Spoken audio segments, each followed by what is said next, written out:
الرحمن الرحیم رب اشرح لی صدری ویسر لی امری واحلل عقدۃ من لسانی یفقہوا قولی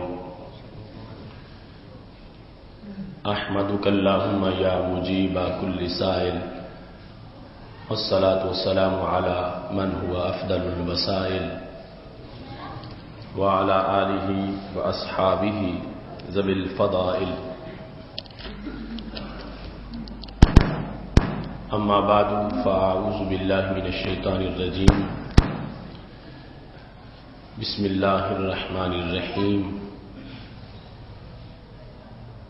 ولو انہم اذ ظلموا انفسہم جاؤوک فاستغفروا اللہ واستغفر لهم الرسول لوجدوا اللہ توابا رحیما صدق اللہ العظیم وصدق رسوله النبی الکریم الامین ان اللہ وملائکتہ یصلون علی النبی یا ایہا الذین آمنوا صلوا علیہ وسلموا تسلیما الصلاة والسلام علیک یا سیدی یا رسول اللہ وعلى آلک یا سیدی یا حبیب اللہ الصلاة والسلام علیک یا سیدی یا رسول اللہ وعلى آلک واصحابک یا حبیب اللہ مولاي صل وسلم دائما ابدا على حبیبک خیر الخلق كلهم منزہ عن شریک فی محاسنہ فجوہر الحسن فیہ غیر منقاسم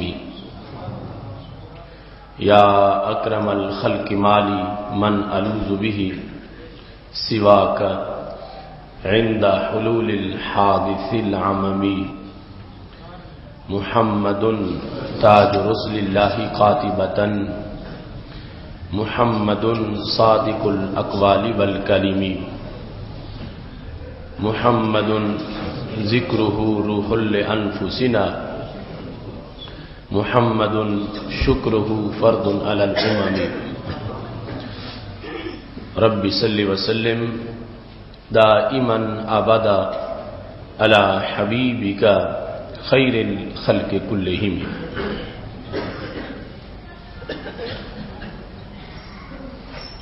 جب گنبد خضرا کے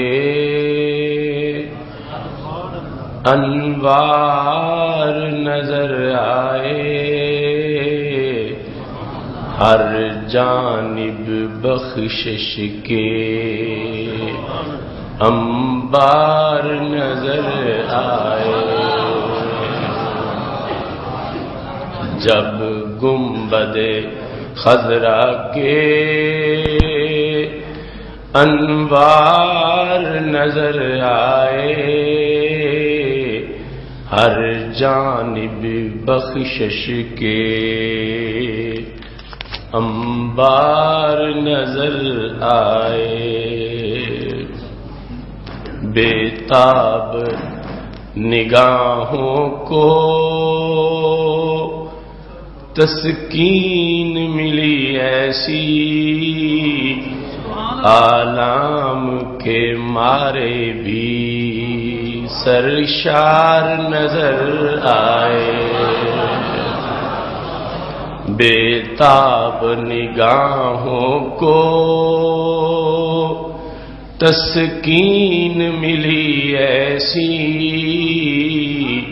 آلام کے مارے بھی سرشار نظر آئے جب گنبد خضرا کے انوار نظر آئے ہر جانب بخشش کے انبار نظر آئے مشکل حل ہونے میں کچھ دیر نہ تھی باقی فردوس کے سب رستے ہموار نظر آئے، مشکل حل ہونے میں کچھ دیر نہ تھی باقی، فردوس کے سب رستے ہموار نظر آئے، جب گنبد خضرا کے انوار نظر آئے، ہر جانب بخشش کے انبار نظر آئے، سب روگ طبیعت کے کافور ہوئے فوراً، گر آئے تو بس نجدی بیمار نظر آئے، سب روگ طبیعت کے کافور ہوئے فوراً،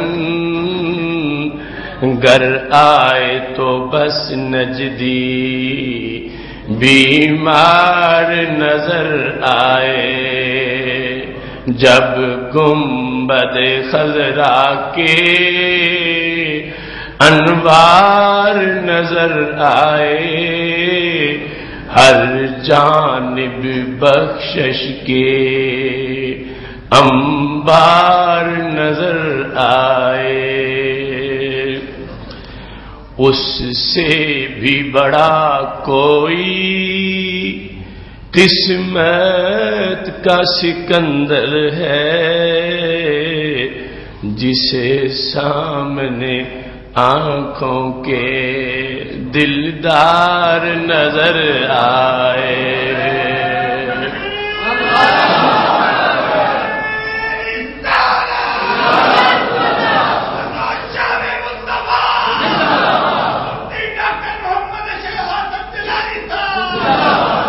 اس سے بھی بڑا کوئی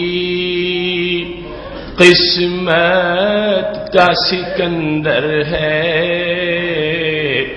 جسے سامنے آنکھوں کے دلدار نظر آئے، جسے سامنے آنکھوں کے دلدار نظر آئے، جب گنبد خضرا کے انوار نظر آئے، ہر جانب بخشش کے انبار نظر آئے، جب گنبد خضرا کے انوار نظر آئے، حالات زمانہ نے بیکار کیا جس کو، طیبہ کی غلامی میں سردار نظر آئے، حالات زمانہ نے بیکار کیا جس کو،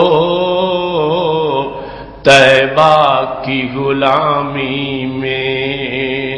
سردار نظر آئے، جب گنبد خضرا کے انوار نظر آئے، ہر جانب بخشش کے انبار نظر آئے، یہ تڑپ تھی آصف کی گلزار مدینہ میں، میری قوم میں آقا کا کردار نظر آئے، یہ تڑپ تھی آصف کی گلزار مدینہ میں، میری قوم میں آقا کا کردار نظر آئے، جب گنبد خضرا کے انوار نظر آئے،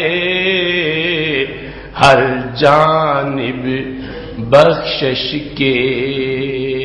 انبار نظر آئے۔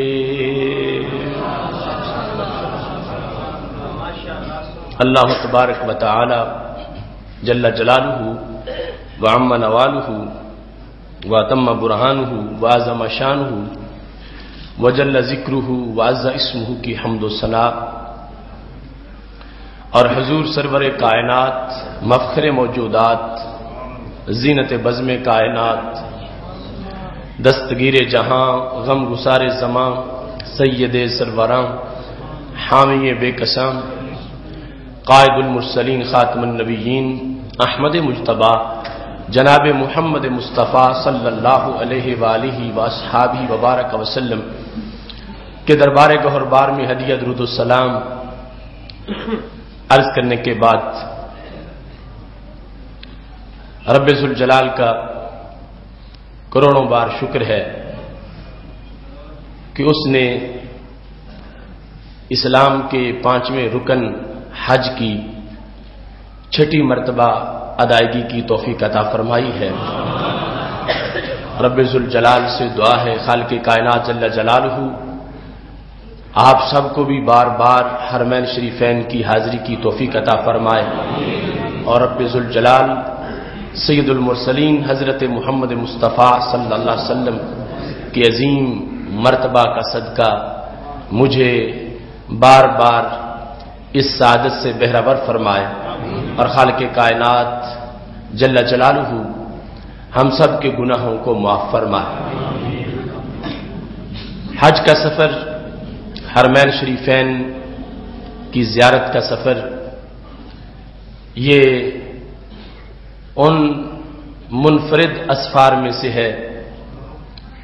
کہ جس سفر کو ہر کوئی کئی جہات سے یاد رکھتا ہے، اور ایک مرتبہ بھی اگر کسی کو میسر آئے تو وہ زندگی بھر اس سفر کی لذتیں محسوس کرتا رہتا ہے۔ رب ذوالجلال کا خصوصی کرم ہے کہ اس نے اس سفر کی ایک بار پھر توفیق عطا فرمائی، اور جو مضامین ہم قرآن مجید برہان رشید میں دن رات پڑھتے رہتے ہیں،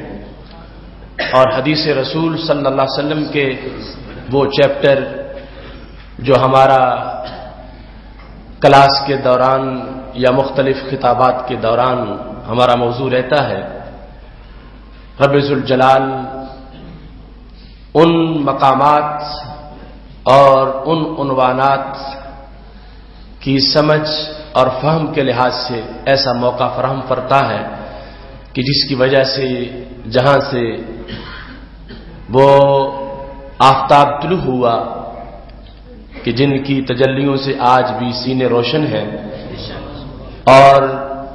جہاں سے وہ چشمہ پھوٹا کہ جس کی وجہ سے آج بھی ہمارے دلوں کی کھیتیاں ہری بھری ہیں، اس کی زیارت سے ان مقامات، ان مشاہد، ان آثار، ان اماکن، ان جگہوں میں جا کر بیٹھنے سے، وہاں سوز تسکین کی دولت سے مالا مال ہونے سے انسان کا سینہ کھلتا ہے، دماغ روشن ہوتا ہے، روح معطر ہوتی ہے، اور جو کچھ پہلے مطالعہ کے اندر ہوتا ہے انسان ان کو دیکھ کر، ان جگہوں کو دیکھ کر، پھر جس وقت کتاب کی الفاظ اور ان مقامات کو آپس میں ایک دوسرے کے ساتھ ملاتا ہے تو اس سے جو لذت میسر آتی ہے یقیناً وہ ایسی کیفیت ہے کہ جس کا اظہار الفاظ میں نہیں کیا جا سکتا۔ مجھ جیسے دین کے خادم ان کا ایسی جگہوں پہ بار بار جانا، یقیناً اس کا انداز عوام کی حاضری سے مختلف ہوتا ہے، لیکن وہ مقامات ایسے ہیں کہ جتنی بھی کسی کے دل میں تڑپ ہے، خواہ وہ عالم ہے یا وہ عالم نہیں ہے، رب ذوالجلال ہر ایک کو اس کی محبت کے مطابق وہاں کی لذت عطا فرماتا ہے۔ فتح الباری شرح بخاری میں اس بات کی وضاحت کی گئی ہے کہ سید عالم نور مجسم شفیع معظم صلی اللہ علیہ وسلم کی محبت کی بنیاد پر انسان کے لیے وہاں اہتمام ہوتا ہے، اور جس کو جس حد تک عشق ہے، پیار ہے، ادب ہے، محبت ہے، رب ذوالجلال اس کے لیے اسی قدر اعلیٰ سے اعلیٰ انعام عطا فرماتا ہے اور اس کو نوازتا ہے۔ سید عالم نور مجسم شفیع معظم صلی اللہ علیہ وسلم نے صحابہ کرام علیہم رضوان کے سامنے یہ ارشاد فرمایا تھا، ان من اشد امتی لی حب الناس یکونون بعدی یود احدہم لو رآنی باہلہ و مالہ۔ میرے صحابہ، میرے بڑے پکے محب، میرے شدید قسم کے عاشق وہ بعد میں پیدا ہونے والے ہیں۔ یعنی صحابہ کرام علیہم رضوان کے سامنے بعد والوں کا کوئی تقابل نہیں ہے، ان کی ایک گھڑی ہماری پوری عمر سے افضل ہے، اور ہم جیسے کروڑوں ان کے قدموں کی خاک تک نہیں پہنچ سکتے، لیکن رسول اللہ صلی اللہ علیہ وسلم نے جو بعد والوں کو نوازا اور ان کی عظمت کو بیان کیا اور علامت ظاہر کی اور بعد والوں کا کوٹا مخصوص کیا، اس میں اتنا دلاسا دیا، فرمایا وہ میرے بڑے پکے محب ہوں گے، پیدا بعد میں ہوں گے، مجھے دیکھ نہ سکیں گے، کلمہ پھر بھی میرا ہی پڑھیں گے اور میری یاد میں محبت میں تڑپتے رہیں گے۔ ان کی شدت محبت میں اور عشق میں جو ان کا عروج ہے، اس کی نشانی کیا ہوگی؟ تو ہمارے نبی علیہ الصلوۃ والسلام نے دلوں کو دیکھ کر جو خبر دی، آج بھی اگر دل سے پوچھو گے تو دل لفظ لفظ کی تصدیق کریں گے۔ میرے محبوب علیہ السلام نے فرمایا یود احدہم لو رآنی باہلہ و مالہ، فرمایا ان میں سے ہر کوئی یہ چاہے گا کاش اللہ مجھ سے سب کچھ لے لے، میرا اہل بھی لے لے، میرا مال بھی لے لے، مگر مجھے ایک بار میرے محبوب کا دیدار کرا دے۔ لو رآنی، کاش کہ وہ مجھے دیکھے۔ وہ پیدا بعد میں ہوں گے، شدید محب ہوں گے، علامت ان کی کیا ہوگی؟ یود احدہم، ان میں سے ہر کوئی یہ محبت رکھتا ہوگا لو کاش کے رآنی، وہ مجھے دیکھے، پیدا بعد میں ہوا ہے مگر دیکھنا چاہتا ہے مجھے، میرے دیدار کے لیے تڑپتا ہے۔ قیمت کیا دینا چاہتا ہے؟ رب اہلہ و مالہ، وہ کہتا ہے میرا سب کچھ لے لے اللہ، میرا اہل بھی لے لے، میرا مال بھی لے لے، مگر ایک بار مجھے میرے محبوب کا دیدار کرا دے۔ تو فتح الباری شرح بخاری میں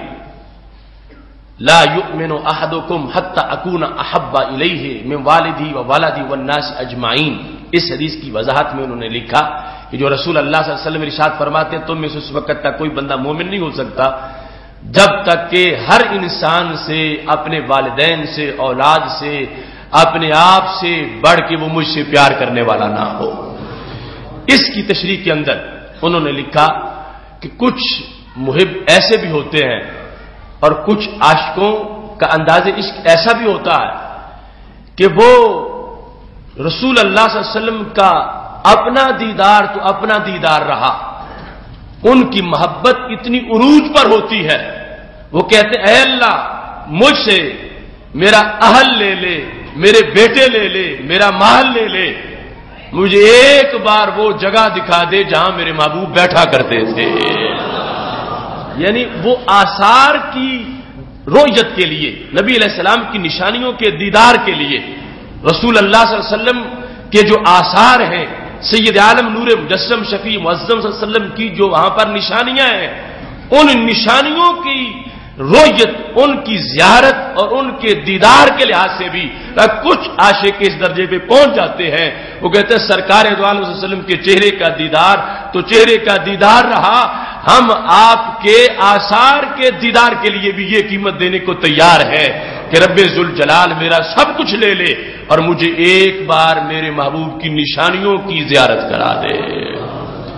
یقیناً امت مسلمہ میں ہر نصاب کے اسٹوڈنٹ موجود ہیں اور ہر نصاب کے لحاظ سے لوگوں کے دلوں کی کیفیات موجود ہیں، اور آج بھی حجاز مقدس سید عالم نور مجسم شفیع معظم صلی اللہ علیہ وسلم کی ان خوشبوؤں سے مہک رہا ہے کہ جو صرف وہاں نہیں، عاشق صادق یہاں بھی بیٹھتا ہے تو اس تک بھی وہ خوشبو پہنچتی ہے۔ پوری کائنات کے اندر جینے والے بسنے والے مومن آج اگر اپنے دل کے اندر نور ایمان کو محسوس کر رہے ہیں تو یقیناً چمک تجھ سے پاتے ہیں سب پانے والے، میرا دل بھی چمکا دے چمکانے والے، وہ سید عالم نور مجسم شفیع معظم صلی اللہ علیہ وسلم وہاں جلوہ فرما رہے ہیں، اور ان کے جلووں سے کائنات میں ہر سینہ مدینہ بنا ہوا ہے، اور ہر سینے میں محبوب صلی اللہ علیہ وسلم کے جلووں کی تجلی جو ہے وہ موجود ہے۔ حج کا موقع بالخصوص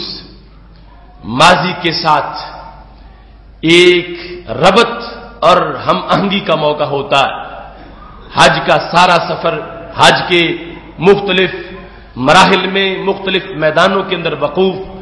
حج کے مناسک کی ادائیگی، اس میں جو اسباق ہیں ان اسباق میں سے سر فہرست سبق یہ ہے کہ حج بعد والوں کو صدیوں کے فاصلے طے کرا کے اس مقام پہ لے جاتا ہے جس مقام میں خود حجۃ الوداع کے موقع پر سید عالم نور مجسم شفیع معظم صلی اللہ علیہ وسلم حج کی ادائیگی فرما رہے تھے، اور صحابہ کرام علیہم رضوان میرے محبوب علیہ الصلوۃ والسلام کے ہمراہ تھے۔ پاک محبوب علیہ الصلوۃ والسلام نے ہر مقام کو، ہر میدان کو، ہر وادی کو ایسی یادوں سے آباد کیا ہے کہ 14 صدیوں کے گزر جانے کے باوجود آج بھی جو قلب صادق لے کے وہاں پہنچتا ہے اسے وہاں کی پہاڑیاں بعد میں نظر آتی ہیں، محبوب کی خوشبو پہلے آنا شروع ہو جاتی ہے۔ حج کے سلسلہ میں نے درجنوں نہیں بیسیوں سینکڑوں مختلف ادوار کے جو لٹریچر ہیں ان کا مطالعہ کیا، اور دروس جو حج کے اندر موجود ہیں وہ نظم و ضبط ہے، وہ تقوی و طہارت ہے، وہ صبر ہے، وہ جہاد ہے، وہ معرفت ہے، وہ انسان کے باطن کی روشنی ہے، وہ مستقبل کے لیے انسان کا عہد ہے، وہ گناہوں سے معافی کے لیے آنسو بہانا ہے، اور مستقبل کے لیے پکی توبہ کرنا ہے۔ یہ سارے کے سارے اسباق جو ہیں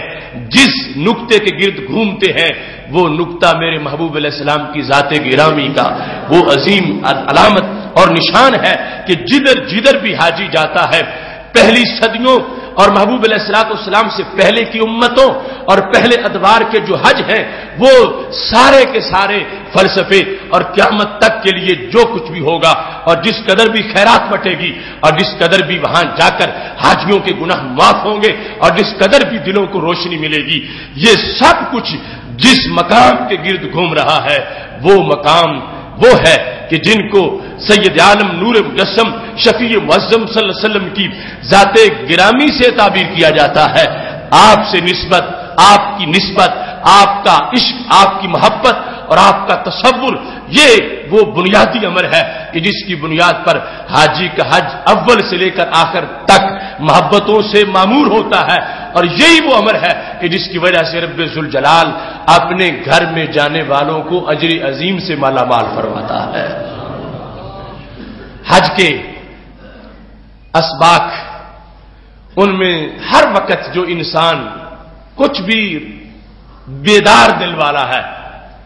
اور بیدار ضمیر والا ہے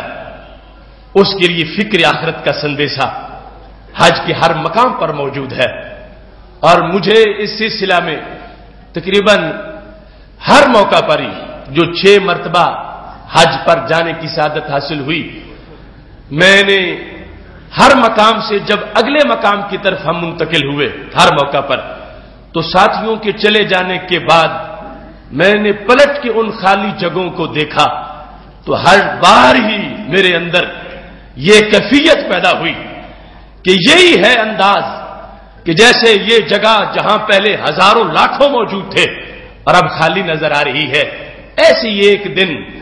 خالی جگہیں، خالی مقامات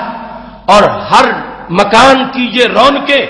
خالی اور ختم ہو جائیں گی، حشر بپا ہوگا اور سارے میدان معاشر کی طرف جا رہے ہوں گے۔ کوٹھیاں بھی خالی، بنگلے بھی خالی، مکان بھی خالی، حویلیاں بھی خالی، دفتر بھی خالی. وہ خالی مقامات انسان کے اندر یہ کیفیت اجاگر کرتے ہیں کہ وہ دنیا سے اپنی وابستگی اور دنیا سے مضبوط تعلق اور دنیا کی دولت کی محبت اور دنیا کے دوستوں کے ساتھ جو مضبوط سنگتیں ہیں ان سے اپنی توجہ ہٹا کے مولا کی طرف توجہ کرے اور اللہ تعالیٰ کے محبوب حضرت محمد مصطفیٰ صلی اللہ علیہ وسلم کی طرف اپنے آپ کو متوجہ رکھے. اس واسطے کہ باقی یاریاں، دوستیاں، سنگتیں وہ ایک دن سب ختم ہو جانے والی ہیں، اور جس نے ادھر لو لگا لی ہے یہ وہ نسبت ہے اور یہ وہ تعلق ہے جو حشر کی ہولناکیوں میں بھی ختم نہیں ہوگا، اور وہاں بھی اس نسبت کو پروٹوکول عطا کیا جا رہا ہوگا. حج میں ہر مقام پر جو انسان کی دل کی خواہش اور اپنی رائے ہے اس کو قربان کرنے کا سبق دیا جاتا. اب 8 ذو الحج کو احرام باندھ کے حاجی پہنچے مینا میں اور عظمتیں بتائی گئیں کہ یہاں نمازوں کا کتنا فائدہ ہے، ہر چپے پہ کتنی برکتیں ہیں، کتنے انبیاء کرام علیہ السلام نے یہاں ڈیرے لگائے تھے، کتنے صالحین صادقین نے یہاں دعائیں مانگی تھیں. جی بھر کے بندگی کرنے کو انسان تیار ہوا. ابھی رات گزری ہی تھی، آگے 9 ذو الحج کی صبح جب آئی تو فوراً آواز آ گئی، تیار کر دیا گیا، اب چلو عرفات کے میدان کی طرف. اب دل لگ گیا مینا کے ساتھ اور لذت آنے لگی بندگی میں، اور انسان کہاں کا سفر کر کے اس میدان میں پہنچا تھا. لیکن رب کی رحمت نے کہا اب اسے چھوڑنا ہے اور آگے عرفات میں جانا ہے. جس وقت انسان نے مینا کو چھوڑا اور عرفات پہنچا اس کے باطن نے یہ گواہی دی، یہی ہے شریعت اور یہی ہے رب کا قانون کہ اے اللہ جو تیری مرضی ہے وہی میری مرضی ہے. اگرچہ مینا بڑے شوق سے پہنچا تھا مگر اب تجھے پسند ہے کہ میں مینا میں نہ بیٹھوں، میں عرفات میں چلا جاؤں. اب میں مینا چھوڑ رہا ہوں، میں عرفات میں جا رہا ہوں. اب عرفات میں پہنچا، وقوف شروع ہو گیا اور وہاں کی لذتیں، وہاں کی کیفیات، وہاں رحمتوں کے میلے اور اللہ تعالیٰ کی طرف سے جو سکون برس رہا ہے اس میں مسرور ہوا. اتنے میں غروب آفتاب ہو گیا، لذتیں حاصل ہو رہی تھیں. اب وہاں سے جس وقت شریعت نے متوجہ کیا کہ ہر وقت پوری زندگی میں تجھے حکم تھا کہ جب مغرب ہو جائے اذان کے بعد تو نے نماز پڑھنی ہے، تو آج ہم تجھے نماز نہیں پڑھنے دیں گے یہاں پہ. اگر پڑھے گا پھر بھی قبول نہیں ہوگی، اگر پڑھے گا تو رب راضی نہیں ہوگا. تو چل یہاں سے نکل اور اب مزدلفہ میں پہنچ جا، اور مزدلفہ میں مغرب کے وقت میں تو نے مغرب نہیں پڑھنی، عشاء کے وقت میں جا کے تو نے مغرب ادا کرنی ہے. وہ 5 وقت کا پکا نمازی جو کبھی نماز کو قضا نہیں ہونے دیتا اور وقت پہ پڑھتا ہے، شریعت نے اسے بھی کہا کہ تو نے آج وقت پہ نہیں پڑھنی، آج وقت پہ بعد جا کر عشاء کے ٹائم میں مزدلفہ میں پڑھنی ہے. مزدلفہ میں پہنچا، جب مغرب عشاء کے وقت میں پڑھ رہا تھا تو پھر بھی اندر سے یہ صدا آ رہی تھی کہ مومن ہوتا ہی وہ ہے جو نیکی میں بھی اپنی مرضی نہیں کرتا، نیکی میں بھی رب کی مرضی پہ چلنے والا.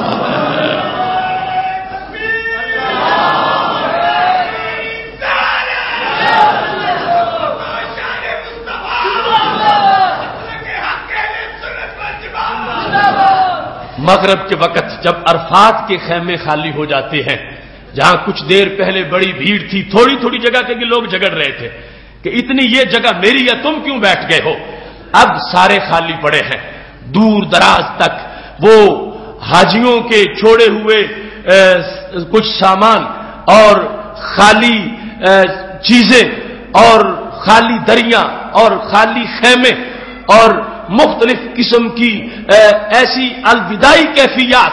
ایک نظر سے جس وقت حاجی ان خالی خیموں کو دیکھتا ہے اسے دنیا کی بے ثباتی ضرور یاد آتی ہے، آنکھوں میں اشک آتے ہیں، دل کانپ اٹھتا ہے. اور ان لمحات کے اندر بھی انسان کو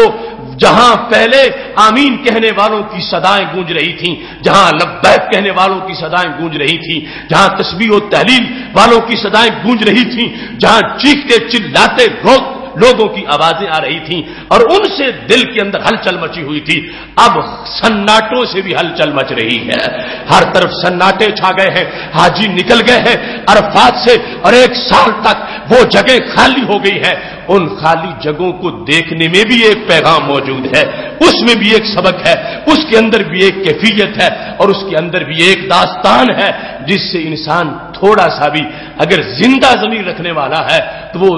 منٹوں میں سالوں کا سبق حاصل کر سکتا ہے کہ رب ذوالجلال نے ان مقامات کو کتنی عظمت عطا فرمائی ہے. اور تبدیلی اور جگہ بعد دیگرے منتقل ہو جانا اور ایک جگہ کو چھوڑ کے دوسری جگہ کو جا کے آباد کرنا. اب ادھر جہاں سے مزدلفہ شروع ہو رہا ہے وہاں رش ہے, یعنی قدم کے ساتھ قدم اس طرح کہ تھوڑا سا بھی اگر کوئی دھچکا لگتا ہے تو ہزاروں لوگ گر پڑتے ہیں کہ جگہ ہی نہیں ہے کہ سنبھلنے کے لیے دوسری جگہ کھڑا ہو جائے. پہلی خالی ہو گئی, اگلی جگہ آباد ہوگی, دور دور تک لوگ لاکھوں لوگ بیٹھ گئے. تو یہ سارے کا سارا سفر اس انداز میں ہے. ابھی مزدلفہ کا وقوف ختم ہو ہی رہا تھا کہ آگے 10 ذو الحج کا دن ہے اور دوڑ لگ گئی کہ بڑے شیطان کو بھی مارنا ہے, قربانی بھی کرنی ہے, حلق بھی کروانا ہے اور پھر جا کے طواف زیارت بھی کرنا ہے. اور یہ سارے سفر میں حاجی جو ہے وہ چلتا ہوا ہر وقت اس بات کی طرف متوجہ ہے, اسے ہوش ہی نہیں کہ آج میرے وطن میں عید کا دن ہے اور لوگ جو ہے یعنی آج یہاں عید کا دن ہے جہاں میں موجود ہوں اور لوگ عید میں مصروف ہیں اور میں بھی عید کی طرف متوجہ ہو جاؤں. ایسا مستغرق ہو چکا ہے اپنے رب کی طرف, پورا دن ہو سکتا ہے خیال ہی نہ آئے کہ یہ دن عید کا دن ہے. وہ اپنے اس پورے کورس میں لگا ہوا ہے اور رات آ جاتی ہے اور سناٹے چھا جاتے ہیں اور یہ اپنے کام کی طرف متوجہ ہوتا ہے. اس طرح حج کا پورا کورس اول سے آخر تک انسان کو بار بار اس کے شعور کو عادی بناتا ہے, اس کے باطن کو متوجہ رکھتا ہے کہ یہ سیکھ کے جائے, اسے کچھ نہ کچھ ضرور مل جائے. اور میں یہ یقین سے کہتا ہوں کہ انسان کے پلے اگر کچھ بھی ہے توجہ کرنے کے لیے اور تھوڑا سا بھی وہ اپنے آپ کو بخشوانا چاہتا ہے, اگرچہ کتنا ہی ان پڑھ کیوں نہ ہو اور کتنا ہی گناہگار کیوں نہ ہو, خدا کی قسم کوئی نہ کوئی موڑ ضرور ایسا آ جاتا ہے کہ جہاں رحمت اسے ہوتے دے کے چھوڑتی ہے, اسے دھو دیتی ہے, اس کے باطن کو صاف کر دیتی ہے اور پھر واپس لوٹتا ہے تو راجا کا یومن والا داتو امہ, میرے نبی علیہ السلام نے فرمایا یوں لوٹا ہے جیسے آج ہی اس کی ماں نے اس کو جنم دیا تھا. محتشم سامعین حضرات, یہ بہت لمبا سبق ہے اور اس کے مختلف ابواب ہیں.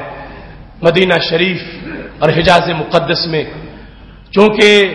پوری امت کا وہ مرکز ہے, وہ مرکز اسلام ہے اور وہاں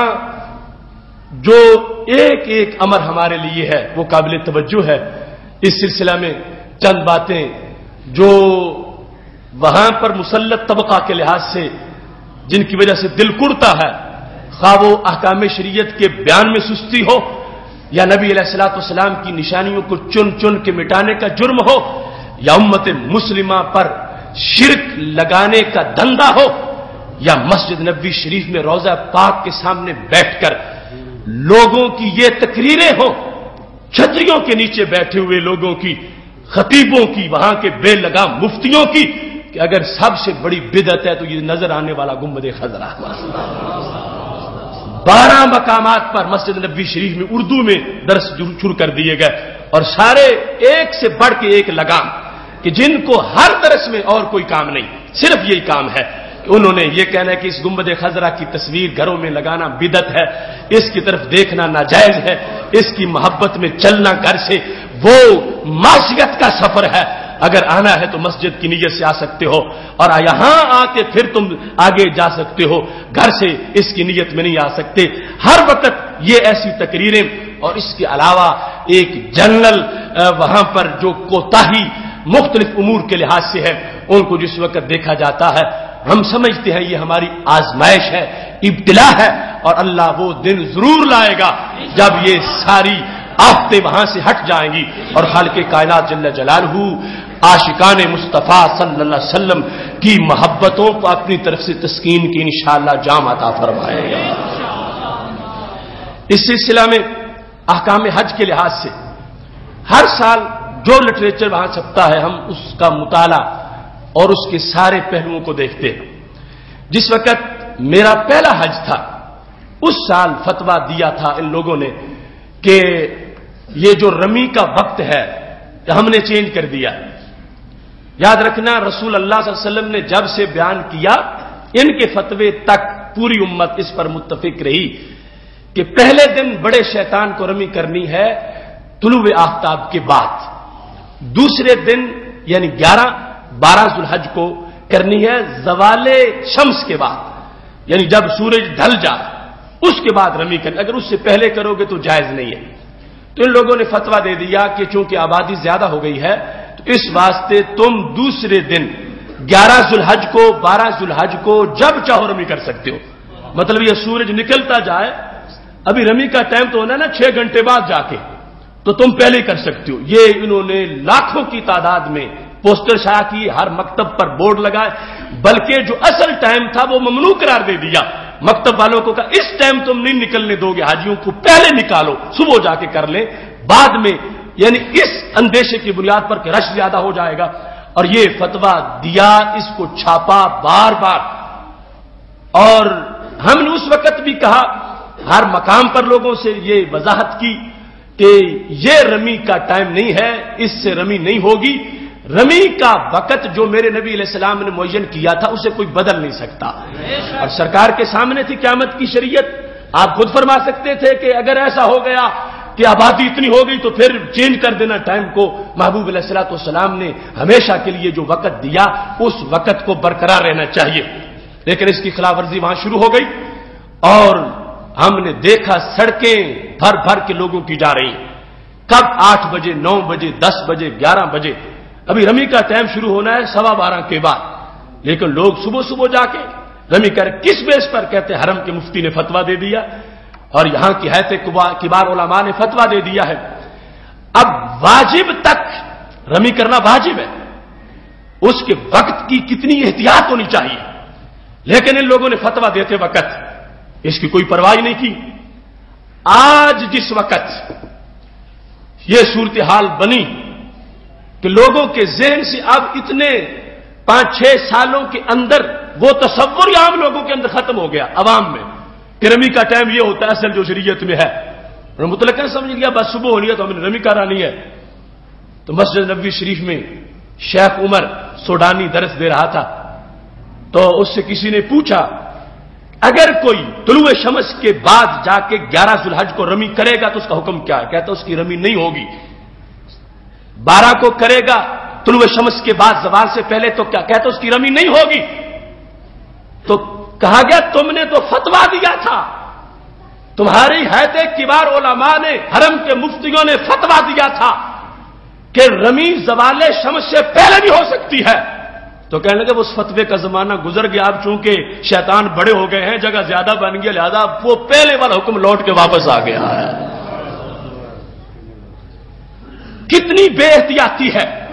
اب اس کے سامنے 20 25 40 لوگ سن رہے ہیں، لیکن 60 لاکھ حاجیوں کا ذمہ کون اٹھائے گا جن کو 6 سالوں تک انہوں نے سمجھایا کہ رمی کا وقت جب چاہو کر لو، اس میں کوئی حرج ہی نہیں ہے، صبح کرو شام کو کرو جب چاہو کرو، یہ ہم نے جائز قرار دے دیا۔ کیا کسی کے ہاتھ میں ہے کہ وہ واجب کو بدل سکے؟ اب کہتے ہیں وہ پہلے والا حکم لازم ہو گیا کہ اب کوئی نہیں کر سکتا پہلے، لیکن سڑکوں کی سڑکیں بھری ہی جا رہی ہیں اور سارے جا کے کر رہے، کون اب بدلے گا اس مزاج کو؟ عوام تو ویسے ہی سہولت پسند ہے، ہر بندہ طبعاً آسانی کی طرف مائل ہوتا ہے، تو اب لوگوں نے تو وہ مذہب بنا لیا، مگر مفتی اب اپنے درس میں کہہ رہا ہے کہ جو زوال سے پہلے کرے گا وہ ناجائز ہے اور اس کی رمی نہیں ہوگی، رمی اس کی ہوگی جو زوال کے بعد کرے گا، اور رمی واجب ہے، اور ایک دن کی بھی رہ جائے تو دم لازم آ جاتا ہے۔ اب لاکھوں لوگوں کے حج کا ذمہ دار کون بنے گا؟ اس حد تک لوگ کہتے ہیں کہ حرم کے مفتی نے کہا، وہاں کے مفتیوں نے کہا، اور اس کو دلیل بناتے ہیں اور کہتا وہاں اسلام ہے، وہاں دین ہے، وہاں سے چلا ہے، تو وہ یہ کہہ رہے ہیں، تو یہ صورتحال ہے۔ میں نے تمہارے سامنے گزشتہ سال پیوستہ سال افعل ولا حرج والی کتاب کا ذکر کیا تھا. ہمارے نزدیک 10 ذو الحج کے جو احکام ہیں ان میں ترتیب لازم ہے. ترتیب ہے کہ سب سے پہلے 10 ذو الحج کو رمی کرنی ہے، پھر قربانی کرنی ہے، اور پھر حلق کرنا، اور پھر طواف کرنا. اگر کسی کی قربانی اگر نہ ہوئی ہو اور حلق کر دے تو اس پہ دم لازم آئے گا. لیکن ان لوگوں نے کتاب شائع کر دی آج سے 3 سال پہلے. میں نے آپ کے سامنے یہاں اس وقت پیش کی تھی وہ کتاب، اس کا نام افعل ولا حرج. عربی، انگلش، اردو، تقریباً 26 زبانوں میں شائع کی، لاکھوں کی تعداد. اس کا مطلب کیا ہے؟ جو چاہو کر لو، کوئی حرج ہی نہیں ہے.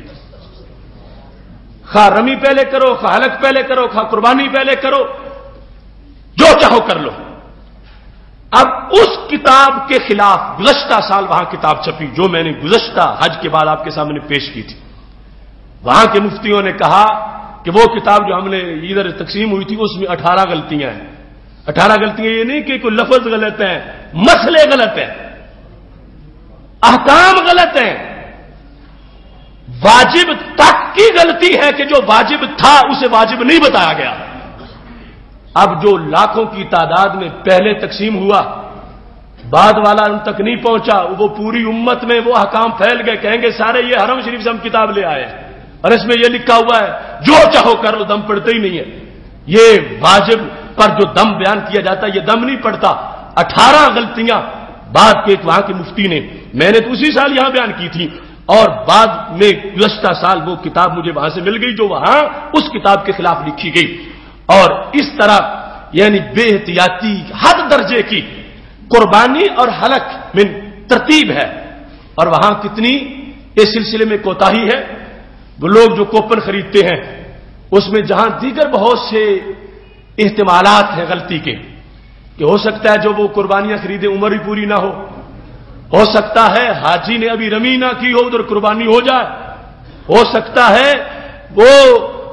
حلق کرا چکا ہو، قربانی انہوں نے تیسرے دن کرنی ہو.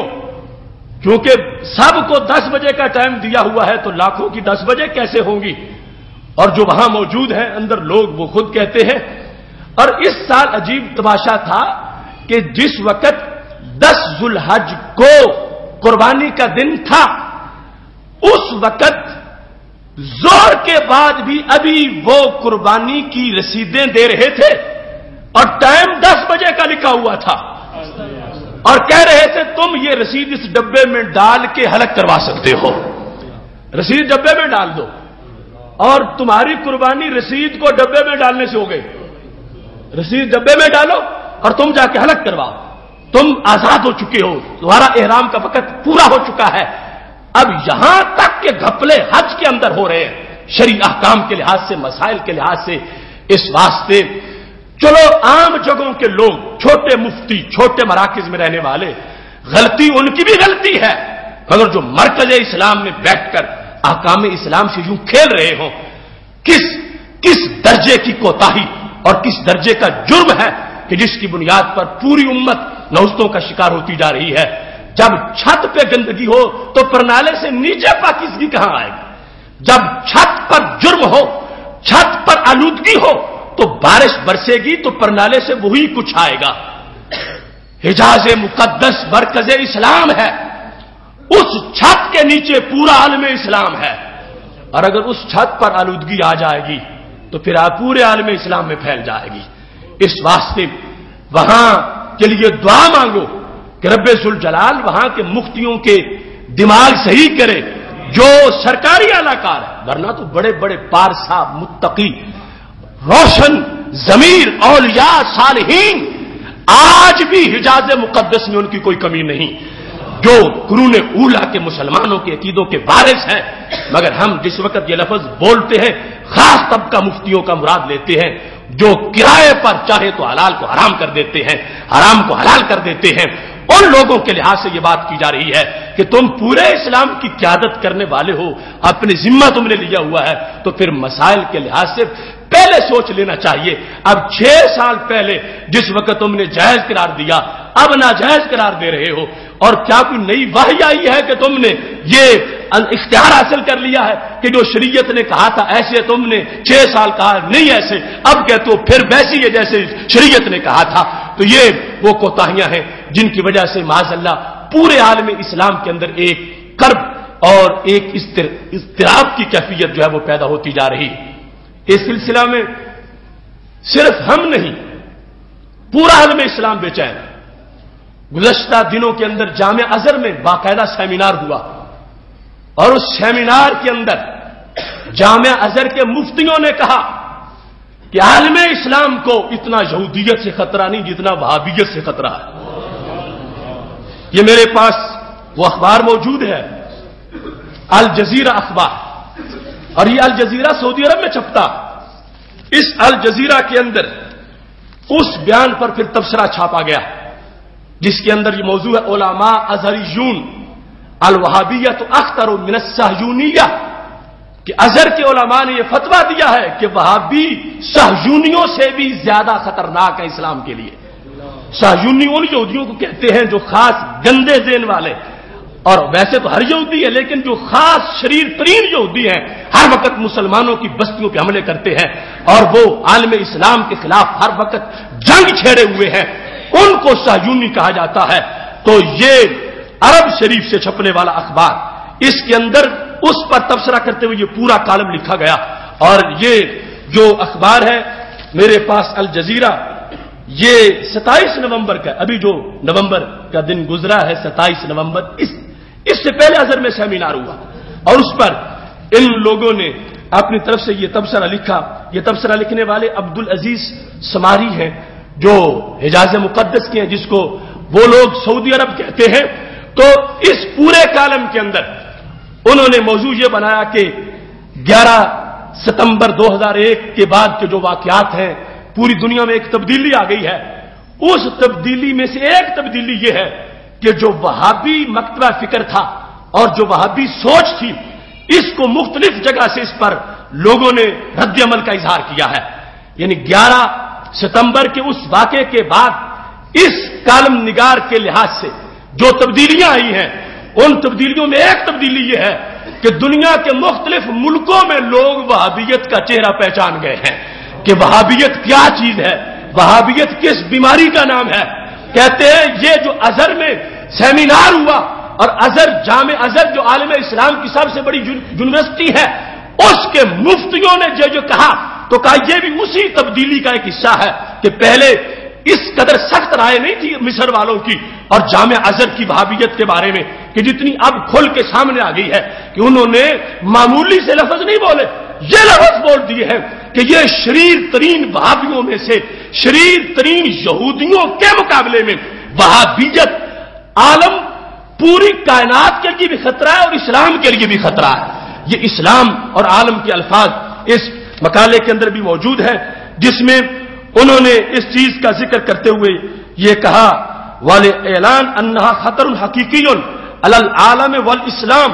بل واخطر من الصہیونیہ، کہ یہ صرف خطرہ ہی نہیں زبردست خطرہ ہے. اختر اس میں تفضیل ہے کہ یہ وہابیت کی سوچ، یہ سلفیوں کا دین، صوفیوں کے مقابلے میں سلفیوں کی سوچ یہ سارے جہان کے لیے خطرہ ہے اور خاص طور پر اسلام کے لیے خطرہ ہے اور عالم اسلام کے لیے خطرہ ہے، اور خطرہ ہی نہیں اختر ہے، بہت زیادہ اس میں خطرات موجود ہیں. اب یہ کوئی جامع مسجد رضا مجتبیٰ کا خطیب ہی نہیں کہہ رہا، یہ عالم اسلام کی سب سے بڑی یونیورسٹی کا پورا وفد اور پورے سیمینار کے تمام مفتیوں کا متفقہ فیصلہ تھا کہ یہ سوچ اتنی بربریت والی ہے، اتنی شدت والی ہے کہ یہ اسلام کے علمبردار نہیں ہے بلکہ اسلام کے مخالف، اسلام کو داغدار کرنے والی سوچ اور اسلام کے خلاف اپنا زہر اگرنے والے مختلف طریقوں سے لوگ ہیں، جن کی وجہ سے اسلام کا آگے پھیلنا مشکل ہوتا جا رہا ہے، کیونکہ انہوں نے اسلام کی حقیقی صورت جو تھی اس کو مسخ کر کے اپنے باطن کی گھڑی ہوئی صورت کو پیش کرنا چاہا ہے. اس بنیاد پر ازہر کے مفتیوں نے یہ کہا کہ یہ صرف یہودیوں جیسے نہیں، یہودیوں جتنے خطرناک نہیں بلکہ صہیونیوں سے بڑھ کے خطرناک ہیں. اس واسطے کہ صہیونی اگر کچھ کہیں گے تو لوگ کہیں گے یہ یہودی ہیں، ہم مسلمان ہیں، ہم ان کا مقابلہ کریں گے، مگر یہ کہیں گے تو لوگ کہیں گے کعبے کے امام ہیں، ہم کیا کریں؟ لوگ کہیں گے یہ تو مرکز میں بیٹھے ہیں، یہ سچے نہیں تو کون سچا ہے؟ یہ جو بیماری تھی اس کی بنیاد پر ازہر کے مفتیوں نے کہا کہ ان کا خطرہ یہودیوں سے زیادہ ہے، اس واسطے کہ یہودی سامنے نظر آ رہے ہیں کہ یہ یہودی ہیں، اور یہ لوگ اسلام کے لبادے میں ہیں مگر کام اسلام کے خلاف وہ کر رہے ہیں جو یہودی بھی معاذ اللہ نہیں کر سکتے۔ یہ الجزیرہ اس تاریخ کا 27 نومبر گزشتہ جو ابھی چند دن پہلے نومبر کا دن گزرا، اس کے اندر یہ پورا لمبا کالم اس سلسلے میں لکھا گیا، وہاں پہ چھپا، اور پھر کالم نگار نے چونکہ زندگی بسر کرنی ہے اس نے محاکمہ کیا کہ آخر ازہر والوں کو ایسا کہنے پر کس چیز نے مجبور کیا اور ہمیں کیا کرنا چاہیے اور کس بنیاد پر امت کی وحدت ہو سکتی ہے۔ تو پتہ چلا امت پر افتراق کے تیر مرکز سے مارے گئے،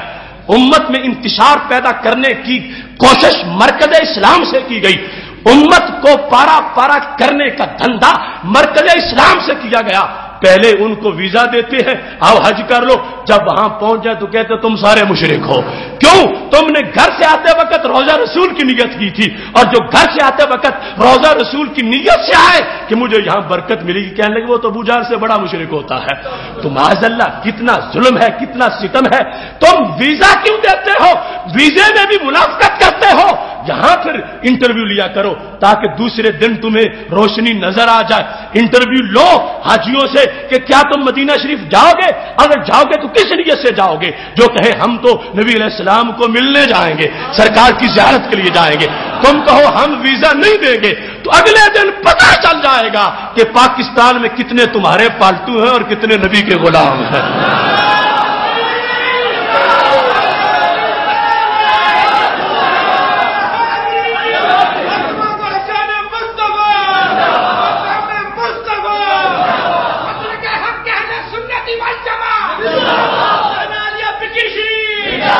محتشم سامعین حضرات، افسوس کی بات ہے ان کے فتووں کے مطابق یہاں کے ان کے ایجنٹ بھی مسلمان نہیں ہیں، ان کے فتووں کے مطابق یہاں کے ان کے حوالی بھی بدعتی ضرور ہیں، اور ان کی اپنی طرف سے جو ڈیفینیشن ہے وہ خواہ تبلیغی جماعت کے خلاف ہو یا اس کے علاوہ ان لوگوں نے یہاں تک لکھا ہوا ہے، ابھی میرے پاس لٹریچر موجود ہے کہ جو بندہ تلبیہ پڑھائے اوروں کو، کہے لبیک اللہم لبیک، پچھلے کہیں لبیک اللہم لبیک، کہتے ہیں یہ بھی بدعتی ہے۔ اس نے بھی بدعت کا ارتکاب کیا، کیوں کہتے ہیں سارے اپنا اپنا پڑھیں، یہ اس کے پیچھے لا کے کیوں پڑھتے ہیں؟ وہ الصلاۃ والسلام علیکہ یا رسول اللہ کی صدا تو اپنی جگہ رہ گئی، وہ توحید کا ترانہ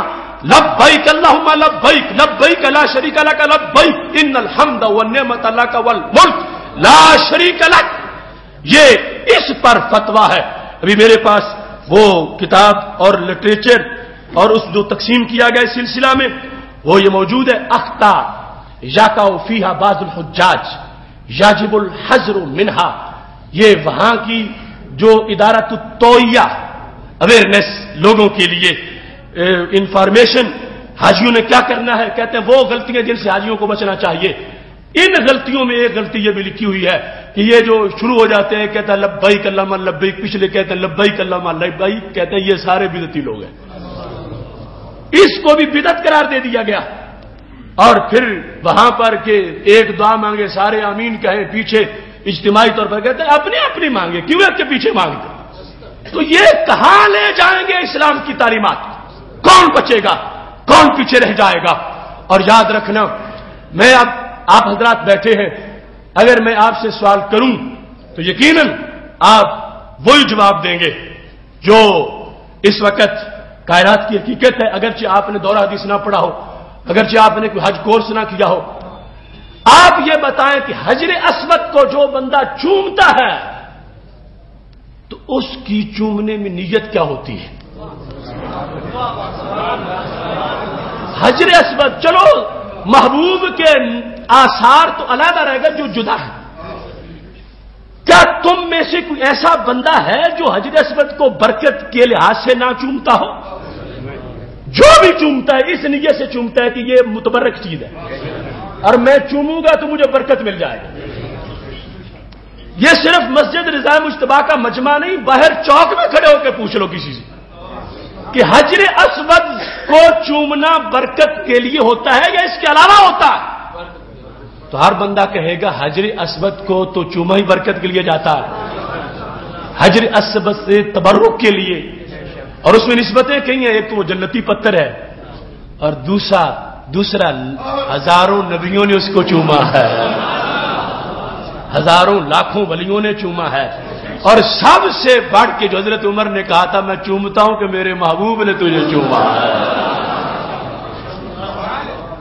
حجر اسود آخری چیز تھی۔ پہلے انہوں نے کہا فلاں دیوار کو بھی ہاتھ نہ لگاؤ، جالی کو بھی ہاتھ نہ لگاؤ، فلاں جگہ جا کے تم غار حرا میں بھی نہ بیٹھو، غار ثور میں بھی نہ بیٹھو، کیوں چومتے ہو؟ کیا پڑا ہے پتھروں میں، کیا پڑا ہے ان چیزوں میں؟ حجر اسود پر بھی بلا کر حملہ آور ہو گئے، اور یہ اخطا یقع فیہا بعض الحجاج کہ بعض حاجی جو غلطیاں کرتے ہیں، ان غلطیوں میں ایک غلطی جو انہوں نے لکھی اس کی طرف آپ کو متوجہ کرنا چاہتا ہوں تو آپ کو پتا چلے کہ پانی کہاں تک پہنچ گیا ہے اور کہاں تک لوگوں کے لیے مختلف افتراق اور انتشار کی راہیں گڑی جا رہی ہیں۔ اس سلسلہ میں انہوں نے مختلف اخطاء کا ذکر کیا، اور جو طواف کی غلطیاں ہیں، طواف کی غلطی، ان میں سے 8ویں غلطی جو انہوں نے بیان کی وہ یہ ہے، کہتے ہیں بعض الحجاج يدخل في الطواف من باب الحجر ويخرج من الباب الثاني وهذا خطأ عظيم۔ بعض الحجاج يتمسح اثناء الطواف بجدران الكعبہ کہ بعض حاجی طواف کے دوران کعبے کی دیواروں کو ہاتھ لگاتے ہیں، یہ غلطی ہے، اور ساتھ وهذا خطأ ولم يروى عن رسول اللہ صلی اللہ علیہ وسلم سوى استلام الحجر الاسود والرکن اليمانی۔ یہ طریقہ سارا اس کو بیان کرتے کرتے انہوں نے یہاں تک لکھا، آپ حیران رہ جائیں گے، 7ویں غلطی بعض الحجاج یتبرک بمسح الحجر الاسود کہ بعض حاجی حجر اسود کو ہاتھ لگا کے برکت حاصل کرتے ہیں۔ بعض الحجاج یتبرک بمسح الحجر الاسود، اور تقبیل ہی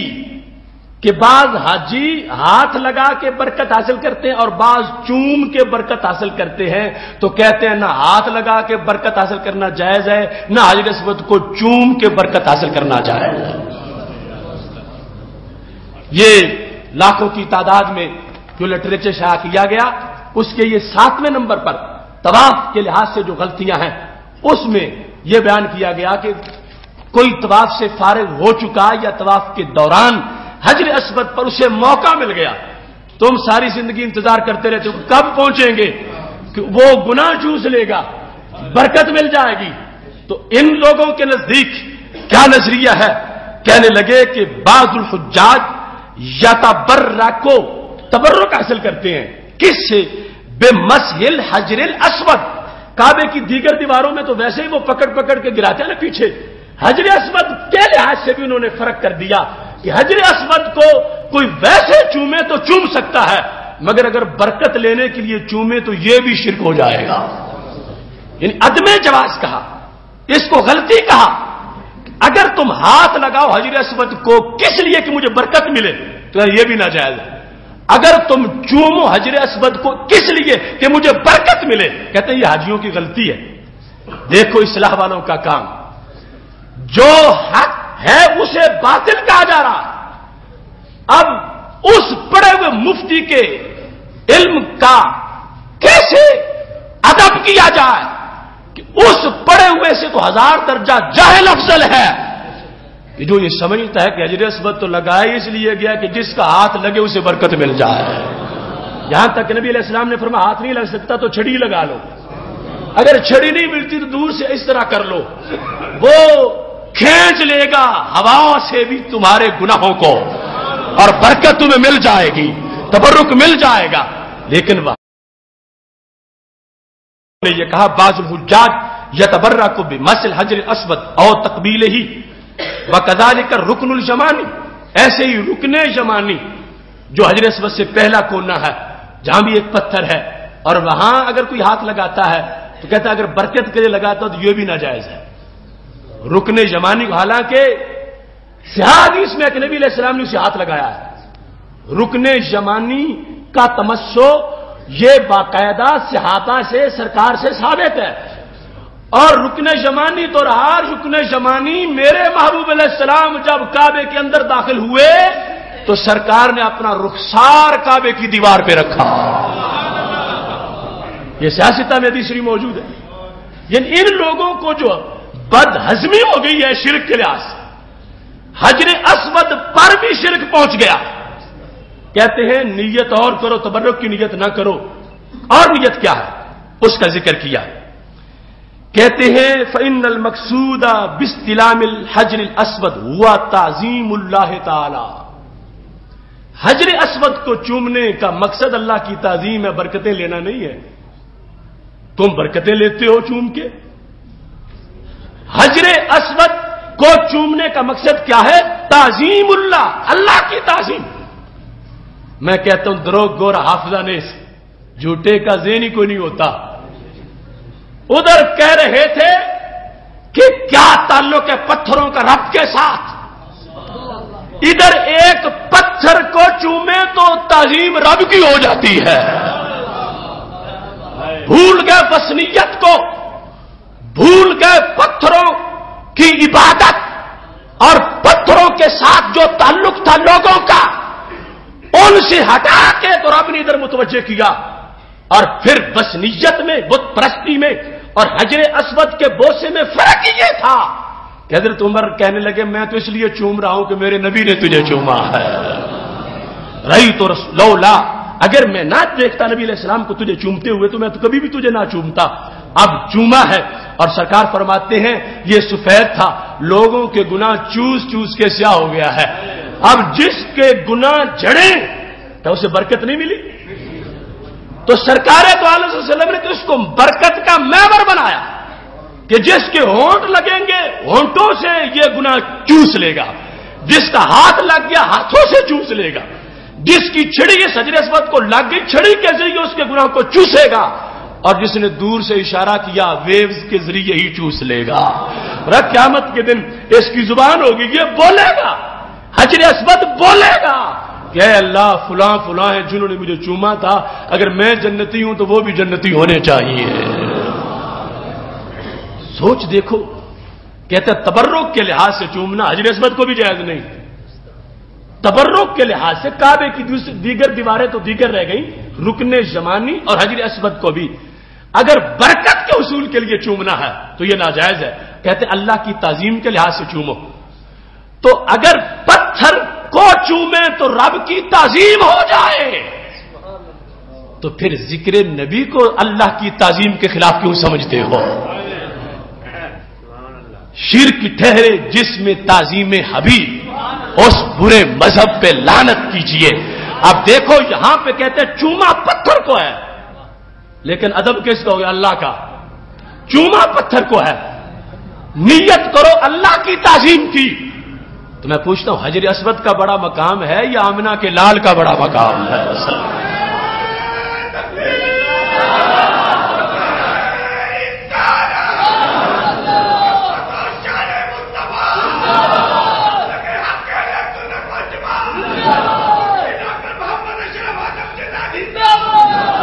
بہت شمسامی ٹائم تھوڑا ہے،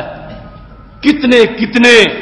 انداز بدل گئے. برکت تبرک کا خاتمہ کیا، پہلے کا فلاں کنویں میں نہیں، فلاں مسجد میں نہیں، جہاں صحابہ بیٹھے تھے نبی علیہ السلام کی یاد میں ہر چیز کا تبرک ختم کیا کہ وہاں جو جائے گا ابو جہل سے بڑا مشرک ہو جائے گا. چلتے چلتے حجر اسود ہی بچا تھا، وہاں بھی کا دو جیتے ہیں. چومنے والوں اگر یہ سمجھ کے چومو گے کہ اس کے چومنے سے برکت ملتی ہے تو پھر ناجائز ہے. اگر یہ سمجھ کے چومو گے کہ اس کو چومے تو رب کا ادب ہوگا پھر جائز ہے. تو ہم کہتے ہیں جب کسی کو برکت ملتی ہے پتھر کو چومنے سے جس میں برکتیں رب نے رکھی ہوئی ہیں، تو پتھر کے پاس پہنچنے والے بت کا ادب نہیں کر رہے، ادب رب کا ہی کر رہے ہیں۔ کون ہے جاہل سے جاہل بھی جو پتھر کا ادب پتھر کی وجہ سے کر رہا ہو؟ جس نے بھی اس کو چوما ہے اس نے رب کی نسبت سے چوما ہے، نبی علیہ السلام کی نسبت سے چوما ہے۔ لہذا کوئی انتہائی نہیں نظر آ رہی ہے لوگوں کے گرنے کی کہ کہاں گر کے ان کی جا کے بریک لگے گی، گرتے گرتے گرتے کہ فلاں تبرک بھی ناجائز، فلاں برکت بھی ناجائز، فلاں بھی ناجائز، فلاں بھی ناجائز۔ لوگ دلیل دیتے تھے ان کو حجر اسود کو تو چومتے ہیں، تو جب اس کو چومتے ہیں برکت کے لیے تو پھر دیگر جگہ بھی برکت مان لیں، اگر یہ شرک نہیں تو وہ بھی شرک نہیں۔ بالآخر انہوں نے تنگ آ کے کہہ دیا اس کو بھی برکت سے چومو گے تو کوئی جائز نہیں ہے، اسے چومنا ہے تو رب کی تعظیم کے لیے چومنا ہے، ورنہ برکت کے حصول کے لیے اسے چومنا بھی جائز نہیں ہے۔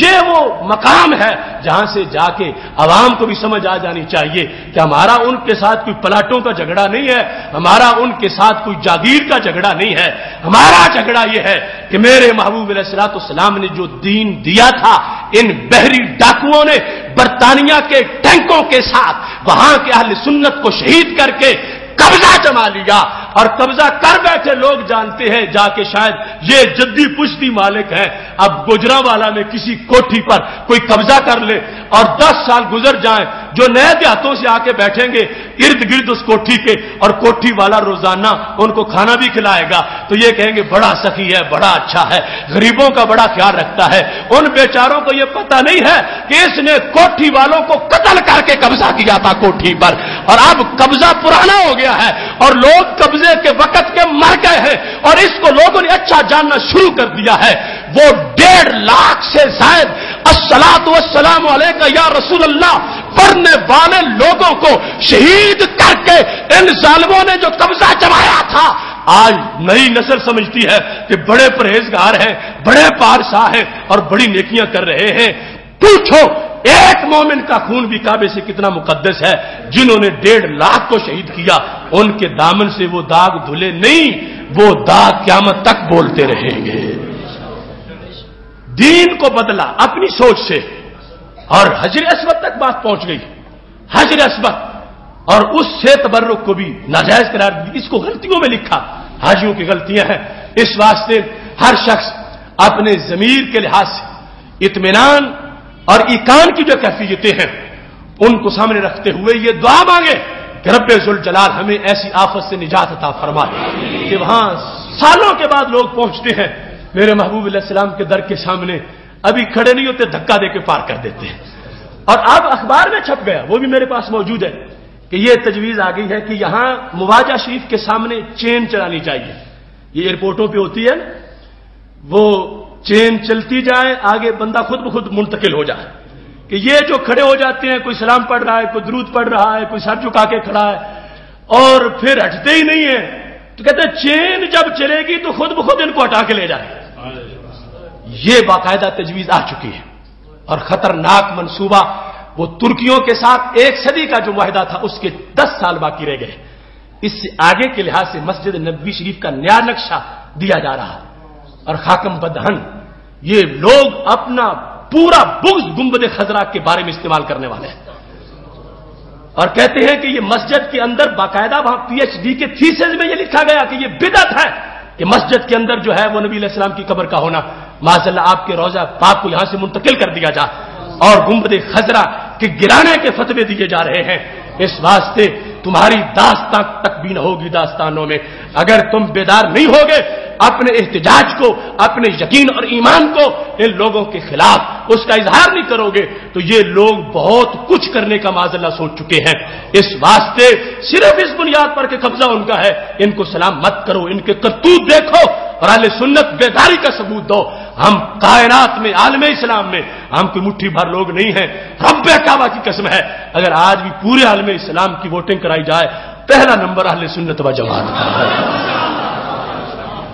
ہمیں بیدار ہونے کی ضرورت ہے۔ یہ بھی تجویز آئی، اور وہ تجویز میں سمجھتا ہوں وہ کبھی نہیں مانیں گے۔ وہ کیا تھی؟ اخبار المدینہ میں چھپی کہ حاضری کے لیے کچھ اور جگہ اوپن کر دی جائے مواجہ شریف کے لیے، مثلا جو قبلے والی دیوار ہے جہاں انہوں نے رسی باندھی ہوتی ہے اور 3-4 مستنڈے کھڑے کیے ہوتے ہیں کہ جو سلام پڑھنے لگے اس کو کہتے ہیں ہٹ جا پیچھے، تو اخبار نے کہا کہ وہاں حاضری کی اجازت دی جائے کہ پھر ڈبل لوگ حاضری دے سکیں گے. جتنے دیوار کے اندر جالی کے سامنے کھڑے ہیں اتنے ہی دیوار کے باہر بھی کھڑے ہوں گے تو وہ بھی حاضری دے رہے ہوں گے. تو رش کا جو تم شکوہ کرتے ہو کہ رش ہو جاتا ہے اور تبدیلی کرنی چاہیے تو وہ شکوہ ختم ہو جائے گا. اب یہ تجویز جو ہے یہ ان کے مفتیوں کے یقین کو ختم کر دے گی, کیونکہ ان کے نزدیک جب آج وہاں کھڑا ہونا حرام ہے, کہتے ہیں کیوں کھڑے ہو, کچھ نہیں یہاں پر, کچھ نہیں, کیوں کھڑے ہو, معاذ اللہ بڑے بڑے بکواس کرتے ہیں. تو جب خود ہی یہ کہہ دیں کہ یہاں بھی بیک وقت سینکڑوں حاضری دے کے گزرتے چلے جائیں اور یہاں پڑھ لیں, تو ان کے عقیدہ کے مطابق ان کو موت نظر آ رہی ہے, لیکن جو روزانہ کی بڑھتی آبادی ہے اس کے پیش نظر اور عالم اسلام کا جو یقین ہے اس کے لحاظ سے میرے محبوب علیہ الصلوۃ والسلام تو ہم یہاں سے پڑھیں پھر بھی سنتے ہیں, تو وہ دیوار کے اندر والوں کا بھی سنیں گے, دیوار کے باہر والوں کا بھی سنیں گے.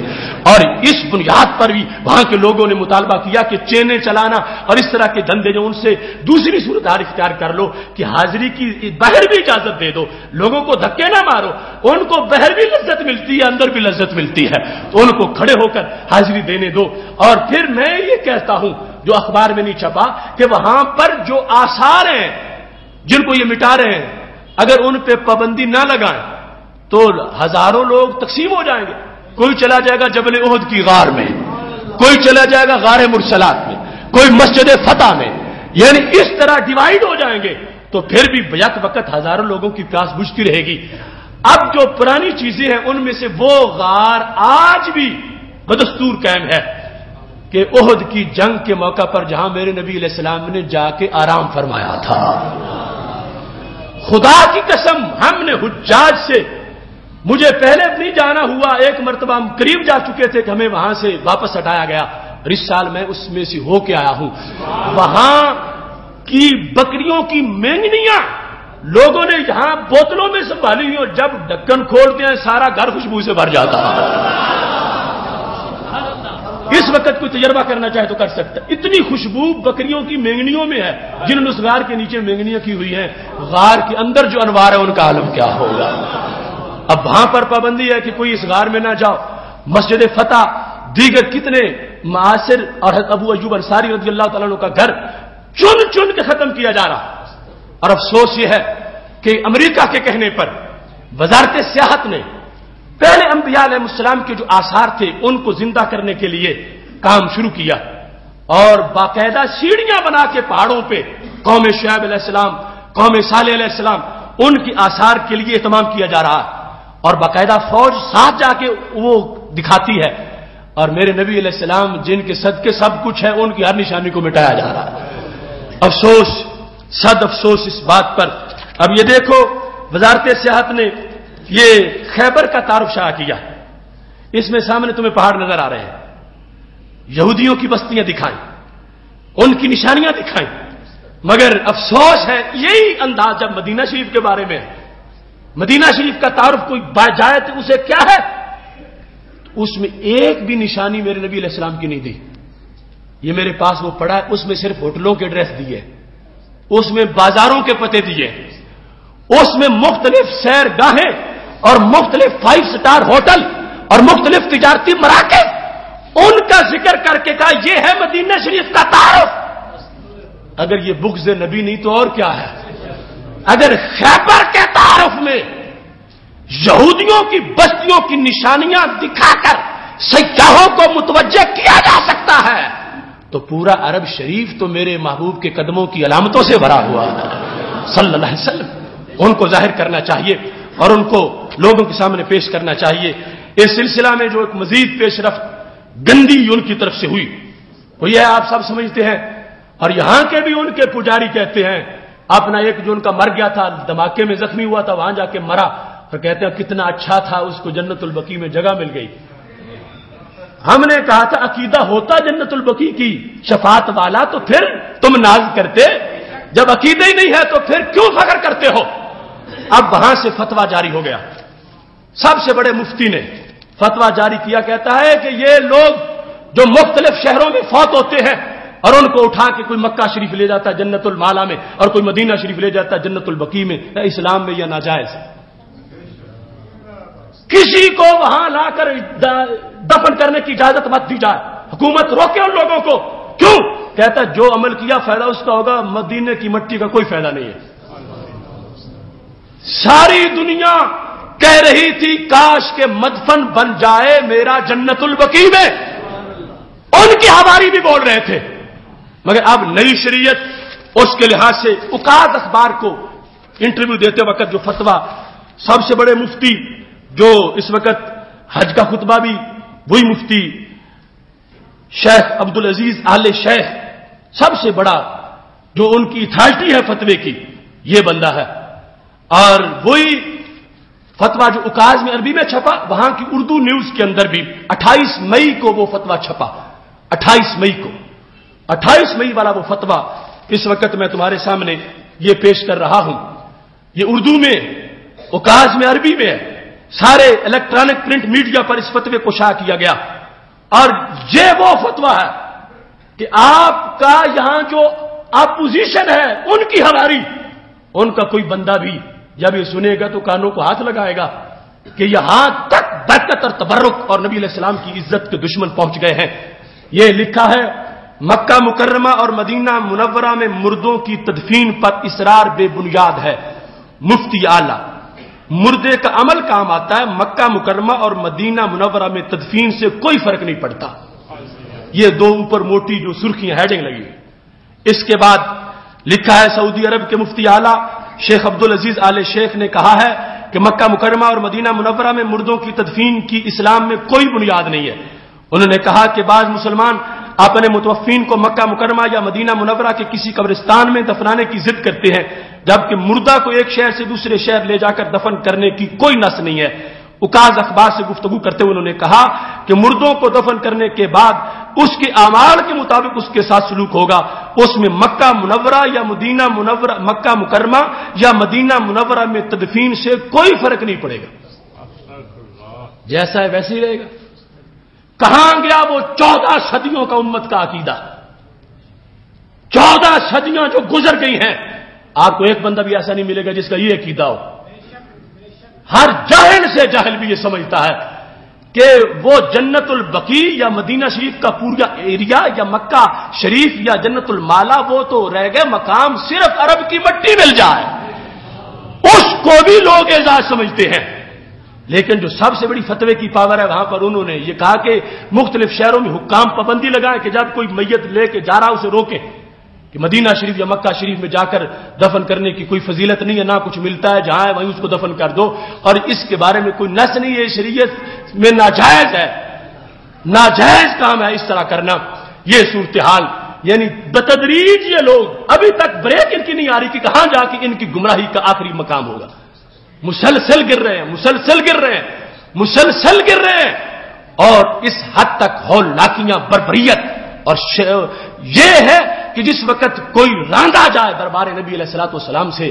پھر ٹھکانہ کوئی نہیں ہوتا،